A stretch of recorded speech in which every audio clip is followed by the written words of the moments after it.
అందరికీ నమస్కారం అండి. ఈరోజు ప్రసాద్ గారు, పార్థసారథి గారు, పెదకాపు సంఘం సభ్యులందరూ, తూర్పు కాపు సంఘం సభ్యులందరూ కలిసి మొన్న మనకి వరదలో చిక్కుకుపోయిన విజయవాడ ప్రజా ప్రాంతాన్ని ప్రజలందరికీ కూడా ఫుడ్ సరఫరా చేయబోతున్నారు. DCM ద్వారా ఫుడ్ మొత్తం కూడా వాళ్ళు ప్యాకింగ్ చేసి చాలా నీట్గా ప్యాక్ చేసి ప్రతి ఒక్కరికి అందజేసే కార్యక్రమాన్ని ఈరోజు చేపట్టారు. DCM ప్రారంభం అవబోతా ఉంది.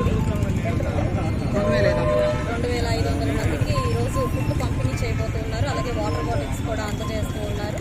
మంచి కార్యక్రమము. ఈరోజు నిజంగా విజయవాడ ప్రజలందరూ జలదిగ్బంధంలో ఉండి సహాయం కోసం ఎదురు చూస్తున్న క్రమంలో తూర్పు నుంచి గుంటూరు పశ్చిమ నియోజకవర్గం నుంచి ఈరోజు ప్రజలందరూ కూడా విశేష సహాయ సహకారాలని వారికి అందిస్తూ ఉన్నారు. అందరం కలిసికట్టుగా వారికి ఖచ్చితంగా కావాల్సిన సహాయ సహకారాలు అన్నీ అందిస్తాము అని చెప్పి మేము కూడా ప్రజాప్రతినిధులు అందరము వారి వెంటే ఉన్నాము. వారి భయాందోళన పడాల్సిన పని లేదు అని చెప్పి కూడా మీడియా పూర్వకంగా తెలియజేస్తున్నాం.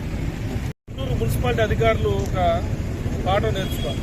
ఎందుకంటే ఎమ్మెల్యేగా మాధవి గారు ఎన్నికైనప్పటి నుంచి కూడా ప్రతి వార్డులో తిరుగుతూ రోడ్డుపై ఉన్నటువంటి కాలంలో బాగు చేయాలి, మనం గుంటల్లో పూడ్చాలి, ఎక్కడా కూడా మురుగునీరు ఉండకుండా మనం వెంటనే సహాయ సహకారాలు అందించాలని చెప్పి కోరుతూ ఉన్నారు. ప్రతిరోజు కూడా ఆవిడ కార్ల మీద వెళ్తూ ఉంటే టైం అయిపోతూ ఉంది, లేట్ అవుతూ ఉందని స్కూటర్పై తిరిగి ఒక ఎమ్మెల్యే స్థాయిలో ఉండి కూడా స్కూటర్పై తిరిగి అన్ని వార్డులు పర్యటించి చాలా చక్కగా అధికారులతో సమన్వయం చేసుకుంటూ ఉన్నారు. దీనివల్ల ఈ యొక్క విజయవాడలో జరుగుతున్నటువంటి వరద బీభత్సం వల్ల మన గుంటూరు పట్టణంలో మున్సిపల్ అధికారులు కూడా ఒకటే వినిపిస్తూ ఉన్నాం. ఎమ్మెల్యే గారు ఏదైతే చెప్తా ఉన్నారో అటువంటి వరద మనకు వచ్చిన క్రమంలో ఎక్కడ మురుగునీరు ఎక్కడ పోయే విధంగా కూడా మనం ఒక ప్రణాళికను సిద్ధం చేసుకోవాలని చెప్తా ఉన్నారు.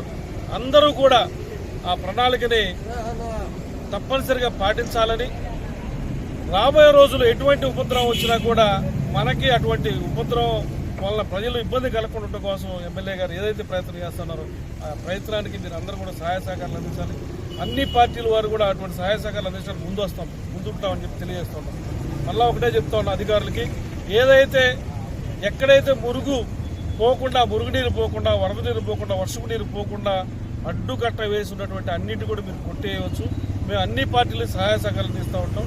ఎక్కడైతే కాలువల్ని ఆపేసి కట్టడాలు కట్టారో వాటన్నిటి కూడా మీరు క్లియర్ చేయమని చెప్పి కూడా ఈ సందర్భంగా విజయవాడను చూసిన తర్వాత మనం కూడా ఒక పాఠం నేర్చుకొని ఏదైతే ఎమ్మెల్యే గారు మొదటి చెప్తున్నారో దాన్ని పాటించాల్సిందిగా అధికారులు కోరుతున్నారు.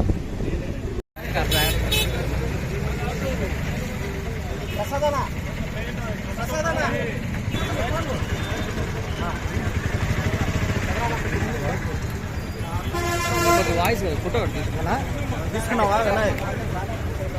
కొద్ది వెనకరా నాన్న, కొద్ది వెనకరా.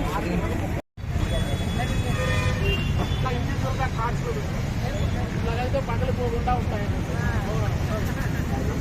వాటర్ బాటిల్స్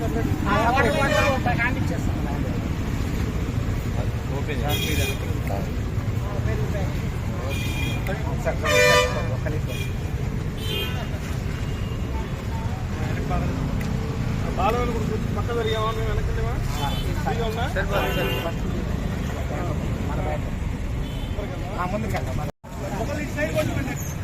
జెండా పైకి లేకుండా సరిపడుతుంది. Okay director